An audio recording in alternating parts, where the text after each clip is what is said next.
ठंड का वक्त है। जंगल के पास मधुपुर नाम का गांव है। उस गांव में मोतीलाल नाम का एक आदमी अपनी पत्नी सरला और अपनी 6 बेटियों के साथ रहता है। सुनिए जी, परिवार बड़ा हो गया है। अब इतने से पैसों में घर नहीं चलता, ऊपर से इतनी ठंड, सबके लिए एक चद्दर भी नहीं है। ये सुनकर मोतीलाल ने कहा, मैं समझ रहा हूँ सरला, लेकिन मैं कर भी क्या सकता हूँ। लकड़ियाँ बेचकर ज्यादा पैसे नहीं मिल पाते हैं। मोतीलाल के पास सच में कोई रास्ता नहीं है इस गांव में, और है भी क्या। मोतीलाल की बड़ी बेटी पूजा ने कहा, पिताजी मैं भी आपके साथ जंगल में लकड़ी काटने चलती हूँ, ज्यादा लकड़ी मिलेंगी तो पैसे ज्यादा आएंगे। मोतीलाल खुश हुआ। वो पूजा को साथ लेकर जंगल में गया और उसने लकड़ियाँ काटनी सिखा दी। पूजा लकड़ी काटती रही। इसके बाद पूजा के साथ उसकी और 2 बहनें लकड़ी काटने का काम करती रही। एक दिन मोतीलाल ने घर लौटकर कहा, पूजा एक बड़ा ऑर्डर मिला है, क्रिसमस ट्री काटना होगा, 10 क्रिसमस ट्री। जंगल में वैसा पेड़ है पिताजी, मैंने देखा है, चलिए आज ही काट कर लाते हैं। मोतीलाल के साथ तीनों बेटियां क्रिसमस ट्री काटने चली गईं। जंगल के बीच से एक नदी बहती है और उसी के पास में क्रिसमस ट्री उगा हुआ है। वो रहा क्रिसमस ट्री, चलिए काटते हैं। चारों मिलकर क्रिसमस ट्री काटने लगे, लेकिन तभी अचानक से नदी के पास वाली जमीन ढीली हो गई और पूजा, प्रिया और पायल नदी में गिर गए। पिताजी हमें बचाइए, पिताजी, पिताजी। हे भगवान, ये क्या हो गया? रुक जा बेटी, मैं आ रहा हूँ। ये बोलकर मोतीलाल ने नदी में छलांग लगा दी, लेकिन नदी में स्रोत बहुत ज्यादा था। उस बहाव में बहते हुए चारों कहाँ चले गए कुछ पता ही नहीं चला। उधर सरला ने जब देखा कि चारों वापस नहीं आ रहे हैं, तब वो चिंतित हो गई। इतनी रात हो गई है, रात को पेड़ नहीं काटेंगे ये लोग, तो फिर अभी तक वापस क्यों नहीं आ रहे? सरला एक मशाल लेकर जंगल के रास्ते निकल पड़ी और उसने नदी के पास जाकर देखा कि वहाँ पेड़ काटने का सामान पड़ा हुआ है और बहुत ज्यादा जमीन नदी के अंदर समा गई है। ये देखकर सरला को सब कुछ समझ में आ गया। भगवान, ये क्या हो गया? ये क्या किया आपने? ये तो अनर्थ हो गया। अब मैं क्या करूँगी? सरला वहीं पर रो पड़ी। उसकी बाकी 3 बेटियां भी अपनी माँ को ढूंढती हुई वहाँ पहुँच गई और वो भी रोने लगी। हम गरीब हैं, हम कर भी क्या सकते हैं? अब हम उन लोगों को कहाँ ढूंढेंगे? पता नहीं वो जिंदा होंगे या भी नहीं, लेकिन वो जिंदा है। मोतीलाल नदी में बहते हुए शहर के एक ओर में जाकर रुका और उसकी तीनों बेटियां दूसरी ओर पर। तीनों को होश नहीं था। सुबह नदी में मछली पकड़ने आए मछुआरे ने मोतीलाल को पानी से ऊपर उठाया और सुबह सुबह नदी में स्नान करने आई एक अमीर औरत ने तीनों बेटियों को उठाया। इतनी ठंड में पूरी रात नदी के ठंडे पानी में बहकर तीनों को होश नहीं था। होश आने के बाद, तुम लोग कहाँ से आए हो? तुम लोग नदी में कैसे गिरे? वो कुछ नहीं पता, हमें कुछ भी नहीं पता है। वो लोग सब भूल चुके थे और उस तरफ मोतीलाल भी सब कुछ भूल चुका था। तुम्हें मछली पकड़ना आता है? मछली नहीं तो। ठीक है, हम तुम्हें सिखा देंगे। आज से तुम हमारे साथ ही रहना। मोतीलाल मछुआरे के साथ ही रहने लगा और कुछ ही दिनों में अच्छी मछलियाँ पकड़ना सीख गया। वो मछली पकड़कर बाजार में बेचने लगा और दूसरी ओर तीनों बेटियां उस अमीर औरत के घर में उनकी बेटियों की तरह रहने लगी। उस औरत के घर क्रिसमस बड़े धूमधाम से मनाया जाता था। इस साल भी बड़े धूमधाम से क्रिसमस मनाया गया। पूजा, प्रिया और पायल ने बहुत मजा किया और उस तरफ गाँव में सरला आंखों में आंसू लेकर बैठी रही। उसकी एक बेटी ने कहा, माँ मत रो माँ, रोकर क्या फायदा, आओ माँ खाना खा लेते हैं। सरला ने भी सोचा कि अब से वो रोएगी नहीं। मेरी और 3 बेटियां हैं, मुझे उन्हें भी तो संभालना है। नहीं, अब से मैं नहीं रोऊंगी। अगले दिन से सरला भी पेड़ काटने का काम करती रही और ऐसे ही दिन बीतते रहे। इसके बाद 15 साल बीत गए। पूजा, प्रिया और पायल जवान हो गए। सरला भी बूढ़ी हो गई। अब वो लकड़ी काटने का काम नहीं कर सकती थी। बेटी, अब मुझसे ये काम नहीं हो पा रहा है, अब तुम लोगों को ही घर चलाना होगा। ये सुनकर गुड्डी ने बोला, माँ हम कब से इस गांव में हैं, लेकिन यहाँ तो कुछ भी नहीं है। चलिए शहर चलते हैं, वहाँ हमें काम मिलेगा। वो चारों शहर की ओर निकल पड़े। उस तरफ पूजा, प्रिया और पायल कॉलेज पास कर चुके हैं। वो तीनों अच्छी नौकरियाँ करते हैं। हर साल क्रिसमस में वो लोग सेंटा को बुलाते हैं। बचपन से लेकर आज तक हर साल हम सेंटा को बुलाते हैं, लेकिन सेंटा आता ही नहीं। दीदी, मुझे तो लगता है कि इस साल सेंटा जरूर आएगा। तभी उनके दरवाजे पर किसी ने खटखटाया। प्रिया ने दरवाजा खोला तो देखा 3 लड़कियां और एक बूढ़ी औरत उनके दरवाजे पर खड़ी है। ये सरला और उसकी 3 बेटियां हैं, लेकिन किसी ने किसी को नहीं पहचाना। मालकिन, आपके यहाँ कोई काम मिलेगा क्या? हमें काम की सख्त जरूरत है। पूजा ने उन लोगों को काम पर रख लिया। पूजा को पालने वाली औरत इतने दिनों में मर चुकी थी। पूजा ही घर का सब कुछ संभालती थी। वही हर रोज बाजार जाकर सब्जियां खरीदती थी। अगले दिन सुबह भी पूजा बाजार गई। चाचा, ये मछली कितनी की दिए? 200 रुपए किलो। क्या चाचा, ठीक ठीक दाम लगाओ। बेटी, तुम हमसे हर रोज मछली लेती हो, मैं तुमसे ज्यादा दाम लूंगा क्या? असल में यही मोतीलाल है। वो बुढ़ा हो चुका है और कुदरत का खेल तो देखो। पूजा हर रोज अपने ही पिता से मछली खरीदती है, लेकिन कोई किसी को नहीं जानता। पूजा आज भी मछली लेकर घर चली आई और सरला को खाना बनाने के लिए दे दिया। सरला ने खाना बनाया और तीनों ने जैसे ही पहला निवाला लिया वैसे ही तीनों चुप हो गए। क्या हुआ मालकिन, खाना अच्छा नहीं बना है क्या? बहुत अच्छा है, लेकिन ये टेस्ट बहुत जाना पहचाना सा लग रहा है। जाना पहचाना सा? लेकिन कैसे? आप लोग तो कभी मुझसे मिले ही नहीं। पूजा ने इस बात को इग्नोर कर दिया। उसके बाद से सरला ही खाना बनाने लगी और बाकी 3 बेटियां घर का काम करने लगी। काम न होने पर उन तीनों को उल्टा सीधा सुनना भी पड़ा, लेकिन वो लोग काम करते रहे। काम करने के अलावा उन लोगों के पास और कोई रास्ता भी तो नहीं है। हमें काम करते रहना होगा। सरला रोज रात को रोती है। एक दिन सरला को रोते हुए पूजा ने देख लिया। पूजा ने सरला से पूछा, क्या हुआ, तुम रो क्यों रही हो? असल में आज से बहुत साल पहले मैंने मेरे पति और 3 बेटियों को खो दिया था। सरला ने सब कुछ बताया, लेकिन पूजा को तो कुछ भी याद नहीं था। पूजा ने कहा, बहुत ही दुख भरी कहानी है तुम्हारी, लेकिन भगवान ने चाहा तो तुम्हारा परिवार तुमको वापस मिल जाएगा। सरला भी मन ही मन यही सोचती है। ऐसे ही कुछ दिन और बीतते हैं। इतने में फिर से ठंड आ जाती है और ठंड आते ही क्रिसमस की तैयारी शुरू हो जाती है। इस बार भी वही होता है। इस बार क्रिसमस में मैं नई रेसिपी बनाऊंगी। उसके लिए मुझे बहुत सारी मछलियाँ चाहिए होंगी। पूजा ने मोतीलाल को मछली के लिए बोल दिया। मोतीलाल ने कहा, आप चिंता मत कीजिए, मैं खुद आपके घर मछली देकर आऊंगा। पूजा ने क्रिसमस ट्री का भी इंतजाम कर लिया। क्रिसमस ट्री को देखकर सरला फिर से रो पड़ी। इसी क्रिसमस ट्री का जुगाड़ करते हुए वो लोग चले गए थे।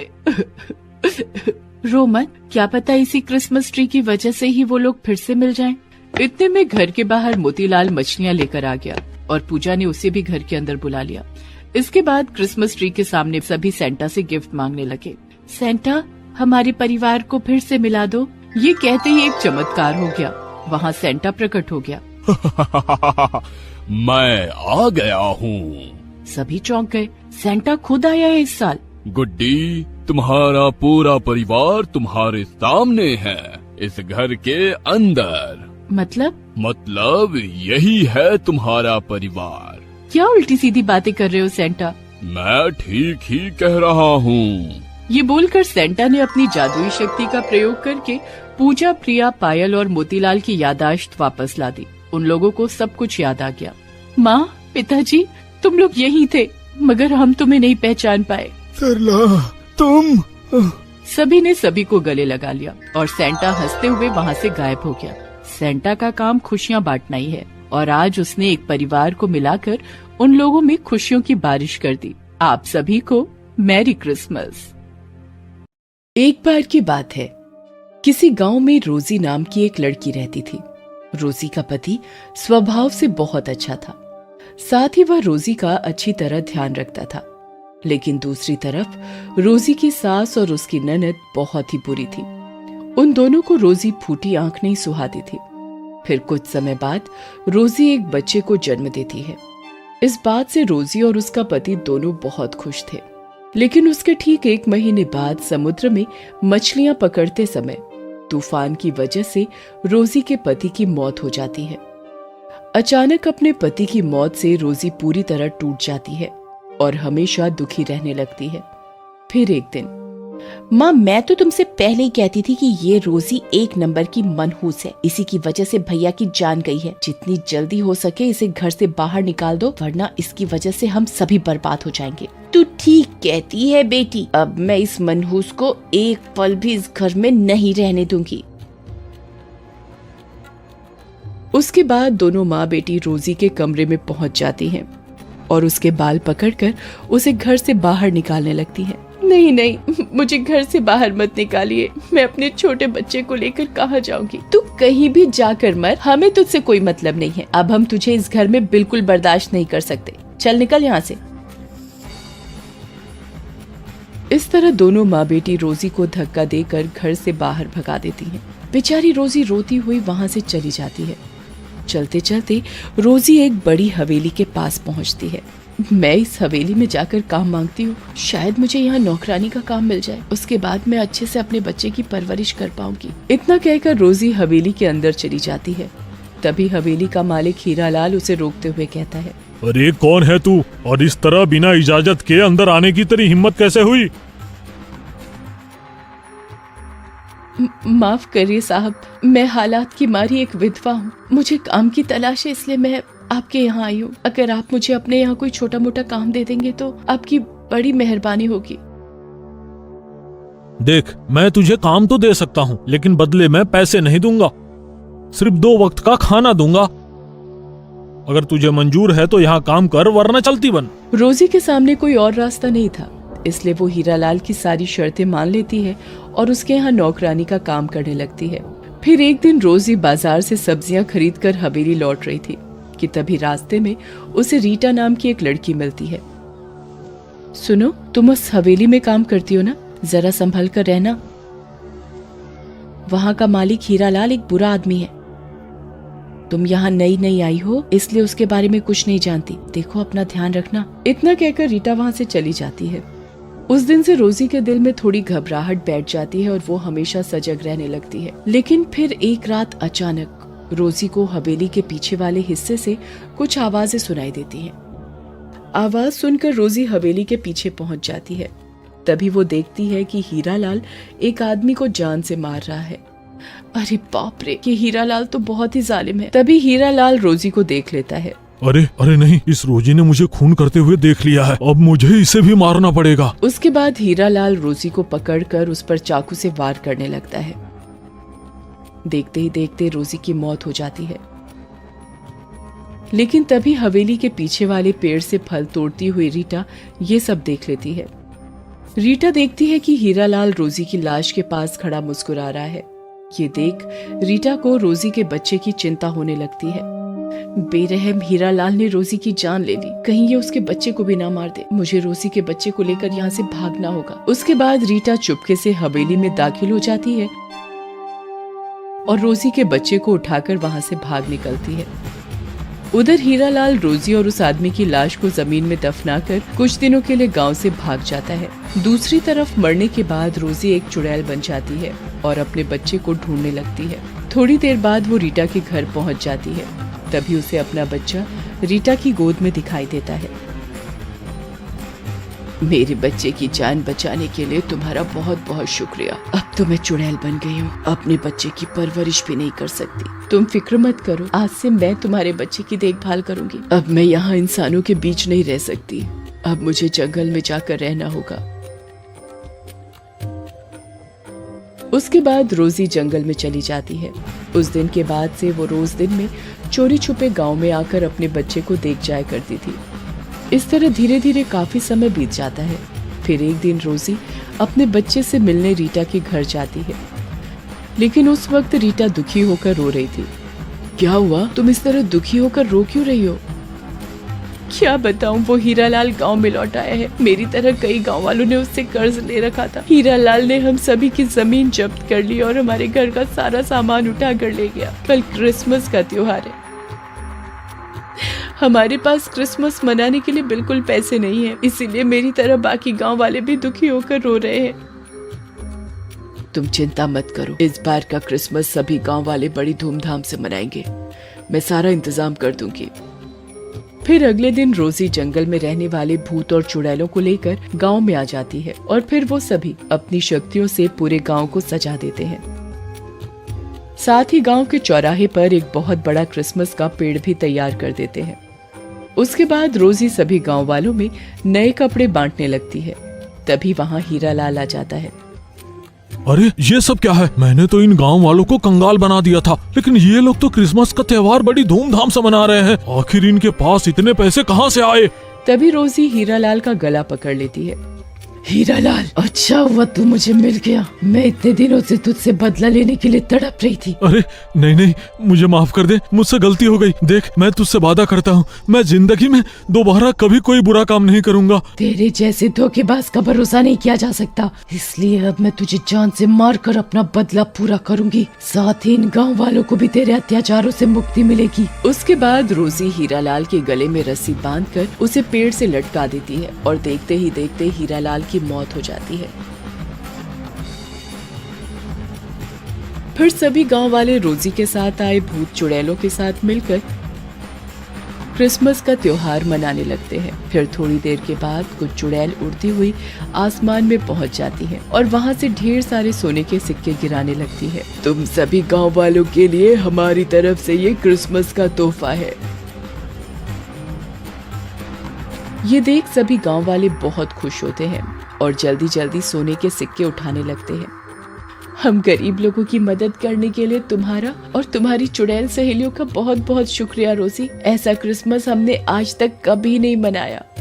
आज का दिन हम जिंदगी भर याद रखेंगे।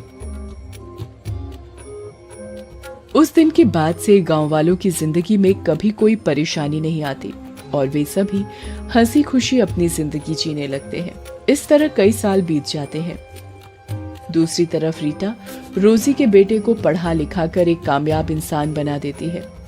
अपने बेटे को जिंदगी में सफल देख रोजी बहुत खुश होती है। फिर कुछ समय बाद उसे मुक्ति मिल जाती है और वो हमेशा के लिए वहां से चली जाती है। द क्रैम्पस। ये कहानी है 1965 की। इटली देश में लोगन अपने परिवार के साथ बोलगॉन शहर में रहता था। क्रिसमस का वक्त था। सारा शहर सजा हुआ था और तैयारियों में लगा हुआ था। लोगन भी क्रिसमस की तैयारियों में अपने घर को सजा रहा था। वो घर की छत पर चमकदार लाइट्स लगा रहा था कि तभी उसका 10 साल का बेटा जॉनी और 12 साल की बेटी मिया भागते हुए आए और लोगन जिस स्टूल पर खड़ा था उसके चारों तरफ दौड़ने लगे। लोगन का संतुलन बिगड़ने लगा। देखो बच्चों, शैतानी नहीं करो वरना चोट लग सकती है। मिया और जॉनी लोगन की बात को नजरअंदाज करके एक दूसरे को पकड़ने में लगे थे। जॉनी ने मिया को धक्का दिया और मिया स्टूल से टकरा गई। लोगन का संतुलन बिगड़ गया और वो नीचे गिर पड़ा। जॉनी और मिया अपने पिता को जमीन पर गिरा हुआ देख ताली बजाकर हंसने लगे। ये डैड गिर गए, डैड गिर गए। मजा आ गया, डैड गिर गए हैं। शोर मचता देख लोगन की पत्नी हेलन वहाँ आई और मिया और जॉनी को डांटने लगी। तुम लोगों को कितनी बार कहा है कि इतनी शैतानी मत किया करो। देखो क्या क्या तुमने। हेलन के डांटने पर मिया और जॉनी ने एक दूसरे की तरफ देखा और फिर हेलन की तरफ मुंह बनाकर चिढ़ाने लगे। तुम दोनों की इतनी हिम्मत। रुको, तुम्हें मैं ऊपर वाले कमरे में बंद कर देती हूँ। वहाँ क्रैम्पस आएगा और तुम दोनों को सजा देगा और अपने साथ ले जाएगा। जॉनी और मिया ने क्रैम्पस का नाम पहली बार सुना था। उन्हें ये नाम सुनकर आश्चर्य हुआ। ये क्रैम्पस कौन है मम्मी? लोगन जमीन से खड़ा होकर अपने कपड़े साफ करते हुए उन दोनों को क्रैम्पस के बारे में बताने लगा। क्रैम्पस दिखने में किसी भयानक शैतान और खूंखार जानवर जैसा है। वो क्रिसमस के वक्त पूरे शहर में घूमता है और अगर उसे कोई बच्चा शैतानी करता हुआ दिखाई देता है तो वो उस बच्चे को सजा देता है और फिर बच्चा अगर ज्यादा शैतानी करता है तो उसे अपने साथ ले जाता है। मिया और जॉनी एक दूसरे की तरफ देखकर जोर जोर से हंसने लगे। डैड, हम शैतानी ना करें इसलिए आपने ये कहानी बनाई है ना? कहानी अच्छी है लेकिन हमारी शैतानियाँ उससे रुकने वाली नहीं है, क्यों जॉनी? सही कहा दीदी, हम तो और शैतानी करेंगे। जॉनी ने सोफे पर बिछे हुए कपड़े को हटाया और सोफे पर कूदने लगा। हेलन और लोगन बच्चों से बहुत परेशान हो चुके थे। वो दोनों आए दिन कोई ना कोई शैतानी करते ही रहते। क्रिसमस का दिन था और पूरा शहर जश्न मना रहा था। सड़क पर एक बच्चा छुपकर बैठा हुआ था। एक औरत हाथ में ढेर सारा सामान लिए सड़क से गुजर रही थी। वो जैसे ही उस बच्चे के पास आई, बच्चे ने उसे डरा दिया और वो अपने सारे सामान के साथ गिर गई। बच्चा ताली बजाने लगा और हंसकर भाग गया। ये सब एक अजीब सा विशाल जानवर देख रहा था। उसकी आंख गुस्से से लाल थी। वो बच्चा भागता हुआ एक मैदान में आ गया और जमीन पर पड़े हुए पत्थर से खेलने लगा। उसे एक परछाई अपने सामने दिखी। उसने गर्दन ऊपर की और वो कांपने लगा। उसके हाथ से पत्थर गिर गया। वो भागने लगा और जमीन पर गिर गया। क्रैम्पस उसके सामने खड़ा था। क्रैम्पस ने अपने हाथ के नाखूनों को नुकीला किया और उस बच्चे के कंधे को पकड़कर दबा दिया। बच्चा जोर से चिल्लाया और क्रैम्पस गायब हो गया। लोगन घर में जॉनी और मिया को डांट रहा था। तुमसे कितनी बार कहा है जॉनी, फिर क्यों इतनी शैतानी करते हो? मैंने तो शैतानी नहीं की है डैड, ये ग्लास दीदी ने तोड़ा है। नहीं डैड, ये झूठ बोल रहा है, ग्लास इसी ने तोड़ा है। ओफो, मैं तुम दोनों से बहुत तंग आ गया हूँ। लोगन उन दोनों का हाथ पकड़ता है और एक कमरे में ले जाता है। अब तुम लोग यहीं रहोगे, समझे? यही तुम दोनों की सजा है। डैड, क्रैम्पस को मत बताना कि उसका काम आपने कर दिया है। तुम दोनों को अब क्रैम्पस ही सजा देगा। लोगन दरवाजा बंद करके चला गया। मिया और जॉनी एक दूसरे को गुस्से में देख रहे थे। ये सब तुम्हारी वजह से हुआ है। ग्लास तुमने तोड़ा और डैड ने मुझे भी तुम्हारे साथ बंद कर दिया। तुमने मुझे डराया था और ग्लास मेरे हाथ से गिर गया था, समझी? जॉनी मिया के पास गुस्से में आया और उसके बाल खींच दिए। अच्छा, अभी बताती हूँ तुम्हें। वो दोनों लड़ने लगे। क्रैम्पस ने लोगन के घर की तरफ देखा। उसकी आंखों में जॉनी और मिया लड़ते हुए दिख रहे थे। वो दौड़कर लोगन के घर के पास आया और दीवार पर चढ़ने लगा। उसने खिड़की से देखा कि जॉन और मिया एक दूसरे से लड़ रहे थे। उसकी आंखें लाल हो गईं और वो गायब हो गया और कमरे में आ गया। मिया और जॉनी ने लड़ते हुए क्रैम्पस की तरफ देखा और पूरी तरह डर गए। कैसे हो मेरे शैतान बच्चों? क्रैम्पस! हाँ, मैं क्रैम्पस। तुम दोनों बहुत शैतानी करते हो, सबको तंग करते हो। तुम्हें तो सजा जरूर मिलेगी। मिया और जॉनी ये सुनकर रोने लगे और कमरे से बाहर भागने लगे। दरवाजा बंद था। वो दोनों दरवाजा खटखटाने लगे। डैड, दरवाजा खोलो, क्रैम्पस हमें मार देगा। डैड, हम कोई शैतानी नहीं करेंगे, प्लीज हमें बाहर निकालो डैड। हेलन और लोगन नीचे उन दोनों की बात सुनकर हैरान थे। ये बच्चे कितने शैतान हैं, बाहर आने के लिए कुछ भी कहानी बना रहे हैं। आज तो इन्हें सजा मिलनी ही चाहिए, तभी ये सुधरेंगे। कमरे में क्रैम्पस बच्चों के सामने खड़ा हंस रहा था। वो दोनों उसके विशाल रूप को देखकर कांप रहे थे। उसके बड़े और नुकीले सींग, उसकी चमकती लाल आंखें, उसके पूरे शरीर में सफेद बाल थे। वो मिया और जॉनी के पास आकर खड़ा हो गया। हमें माफ कर दो क्रैम्पस, हम कभी शैतानी नहीं करेंगे। मैं माफी नहीं, सजा देता हूँ, ताकि कोई भी बच्चा इस धरती पर शैतानी न करे। मिया भागने लगी। क्रैम्पस ने एक पिंजरा बनाकर मिया को अंदर कैद कर दिया। उस पिंजरे में कांटे लगे हुए थे। मिया ने पिंजरे की सलाखों को जैसे ही पकड़ा, उसके हाथों में कांटे चुभ गए और हाथों से खून आने लगा। मेरी बहन को छोड़ दो प्लीज। क्रैम्पस उसके पास आया और उसके पैरों से उसे पकड़कर उल्टा लटका दिया। जॉनी उल्टा लटकता हुआ रोने लगा। क्रैम्पस उसे अपने चेहरे के करीब लाया। उसने अपनी लंबी पूंछ को और भी लंबा किया और जॉनी को बांध लिया और कमरे में कूदने लगा। पूंछ से बंधा हुआ जॉनी हवा में झूल रहा था और उसकी सांसें तेज हो रही थी। वो बुरी तरह से रो रहा था। क्रैम्पस एक जगह रुका और अपनी जीभ निकालकर जॉनी के चेहरे को चाटने लगा। मजा आया बच्चे। जॉनी डर से बेहोश हो गया। उसके शरीर पर काफी चोट आ गई थी। मिया पिंजड़े में कैद होकर रो रही थी। अब तुम दोनों ने कभी भी शैतानी की तो तुम दोनों को अपने साथ ले जाऊंगा, समझी? हमें माफ कर दो। क्रैम्पस खिड़की तोड़कर कूद गया और भागता हुआ गायब हो गया। हेलन और लोगन ने कमरे का दरवाजा खोला और वो बुरी तरह से चौंक गए। जॉनी जख्मी हालत में जमीन पर पड़ा था और मिया कोने में बैठी कांप रही थी। जॉनी, मिया, क्या हुआ तुम दोनों को? किसने किया ये सब? मिया कांपते हुए बोली। क्रैम्पस ने किया मम्मी। वो हमें मार देगा, वो फिर आएगा, वो हम दोनों को लेकर चला जाएगा। उसने कहा है वो फिर आएगा। लोगन और हेलन एक दूसरे की तरफ हैरानी से देख रहे थे। उन दोनों ने क्रैम्पस के बस किस्से सुने थे, लेकिन ऐसा कुछ पहले कभी नहीं देखा था। जॉनी और मिया ने उस रात के बाद कभी शरारत नहीं की। वे दोनों उसी कमरे में रहते और अपना पूरा दिन चुपचाप एक जगह पर बैठे रहते। लोगन और हेलन ने कितनी कोशिश की, लेकिन मिया और जॉनी उस हादसे को कभी नहीं भूल पाए। ये कहानी है जमालपुर की। पिछले कुछ दिनों से 7-8 साल की एक लड़की स्टेशन के पास पागलों वाली हालत में लोगों को दिखाई दे रही है। उसके कपड़े बहुत ही गंदे और फटे चिटे हैं। उसके बाल भी उलझे होते हैं।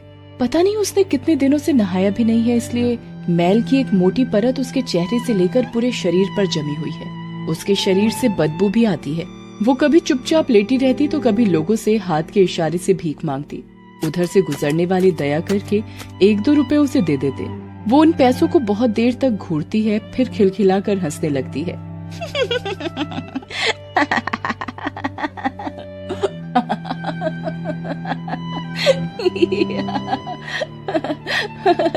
वो कहाँ से कैसे आई, उसका नाम क्या है, ये किसी को नहीं मालूम। पूरा दिन वो आते जाते लोगों को घूरती रहती और उन्हें देखकर कुछ न कुछ बड़बड़ाती रहती। बहुत गर्म है, छूना मत, चल जाओगे। मैंने कहा ना छूना मत, चल जाओगे, चलो जाओ अब। आते जाते लोगों को कुछ समझ नहीं आता कि आखिर वो लड़की कहना क्या चाहती है। वो ऐसा क्यों कहती है कि छूना मत, जल जाओगे, क्योंकि उसके हाथ में तो ऐसी कोई चीज होती ही नहीं थी जिससे कोई जल जाता। पता नहीं ये लड़की क्या बड़बड़ाती रहती है। इसके हाथ में ऐसा क्या है जो कहती है कि छूना मत, जल जाओगे। अरे पागल है ये, पागल की बात का क्या, वो तो कुछ भी बोलते हैं। चल।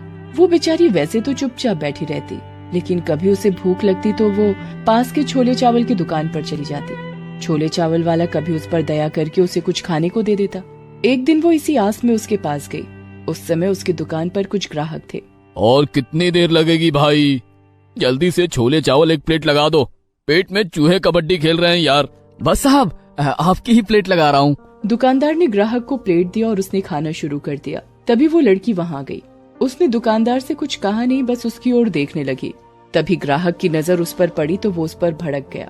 ए, चल चल यहाँ से, चल भाग। कहाँ से आ गई, हे भगवान, कितनी बदबू आ रही है इसके शरीर से।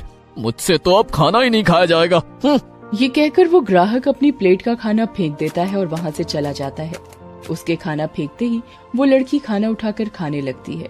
वहाँ और भी ग्राहक खड़े थे। उन्होंने भी उस लड़की की तरफ हेय दृष्टि से देखा और वो लोग भी अपना खाना छोड़कर जाने लगे।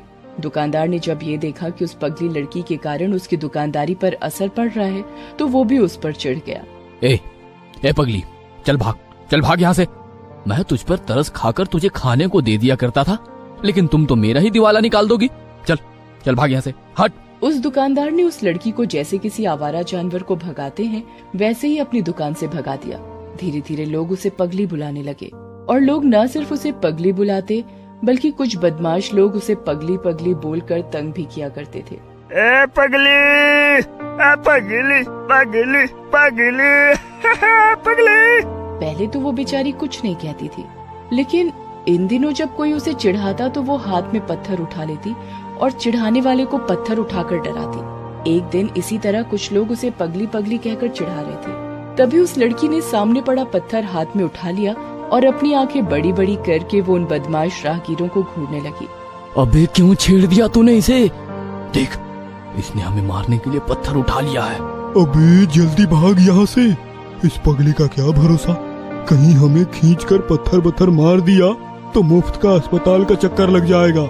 हालांकि वो लड़की पत्थर हाथ में उठाती तो जरूर, लेकिन किसी को मारती नहीं थी और पत्थर उसी के लिए उठाती जो उसे बहुत ज्यादा परेशान करता। लेकिन फिर भी उसके पत्थर उठा लेने की आदत से लोग थोड़ा थोड़ा उससे डरने लगे और उसके पास से गुजरने से बचने लगे।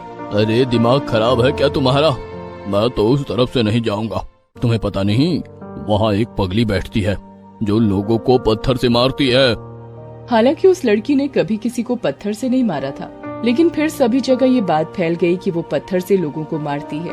जिसका परिणाम ये हुआ कि अब इक्का दुक्का लोग भी उधर से नहीं गुजरते। पहले लोग उधर से गुजरते थे तो उसे 1-2 रुपए दे दिया करते थे, या कभी कोई उसे कुछ खाने के लिए भी दे देता। लेकिन पिछले 3 दिनों से उधर से कोई नहीं गुजरा था। वो लड़की बेचारी भूखी प्यासी बैठी हुई थी और बड़बड़ा रही थी। बहुत गर्म है, छूना मत, जल जाओगे। मैंने कहा ना छूना मत, जल जाओगे। चलो जाओ अब। भगवान की ये बहुत बड़ी लीला है। चाहे पागल हो या अपाहिज या चाहे कोई नॉर्मल इंसान, भूख तो सबको लगती है। 3 दिन तो उस लड़की ने किसी तरह बर्दाश्त किया, लेकिन चौथे दिन वो उठी और खाने की तलाश करने लगी। तभी उसने देखा कि एक कुत्ता कचरे से निकालकर जूठा खा रहा है। वो लड़की भागकर उस कुत्ते के पास गई और उसके मुंह से निवाला छीनने लगी। कुत्ता उस पर गुर्रा रहा था, लेकिन लड़की भी जिद्दी थी। उसने उसके मुंह का निवाला छीन लिया। हालांकि इस छीना झपटी में कुत्ते ने उसे काट काट कर जख्मी कर दिया, लेकिन उसे इसकी परवाह नहीं थी। वो तो उसके मुंह से छीना निवाला खाने में मस्त हो गई। जिसने भी उसका ये रूप देखा वो चौंक गया। बाप रे, ये पगली तो दिन प्रतिदिन खतरनाक होते जा रही है। हाँ भाई, आज इसने कुत्ते पर हमला किया, कल तो किसी राह चलते आदमी पर भी हमला कर सकती है। इस पगली को यहाँ से भगाने के लिए कुछ न कुछ तो करना ही होगा। आज जो लड़की भूख के मारे कुत्तों से भिड़ गई, वो बेचारी पहले ऐसी नहीं थी। उस लड़की का नाम पुष्पा है, अपने माँ बाप की दुलारी पुष्पा। उसकी माँ जमुना और पिता राधेश्याम किसान थे। पुष्पा उनकी इकलौती बेटी थी। दोनों उन्हें बहुत प्यार करते थे। पुष्पा, पुष्पा, कहाँ हो बेटी? देखो तो मैं तुम्हारे लिए क्या लाया हूँ। पुष्पा छत पर अपनी माँ के साथ बैठी बातें कर रही थी। जैसे ही उसने अपने पिता की आवाज सुनी, वो भागती हुई उनके पास आई। बाबा आ गए, बाबा आ गए। क्या लाए हो बाबा मेरे लिए? उसकी बात सुनकर राधेश्याम ने अपने हाथ में पकड़ी चीज उसे पकड़ा दी। पुष्पा ने जैसे ही उसे खोला, उसके चेहरे पर मुस्कान आ गई। वो जोर से चिल्लाते हुए बोली, जलेबी बाबा, ये सारी मेरे लिए है। हाँ पुष्पा, है तो सारे तुम्हारे लिए, लेकिन तुम अगर चाहो तो थोड़ा सा अपनी अम्मा और थोड़ा सा मुझे दे सकती हो। जरूर बाबा, मुझे आप लोगों के बिना कुछ भी खाना अच्छा नहीं लगता। खेलो, मुंह खोलो अपना।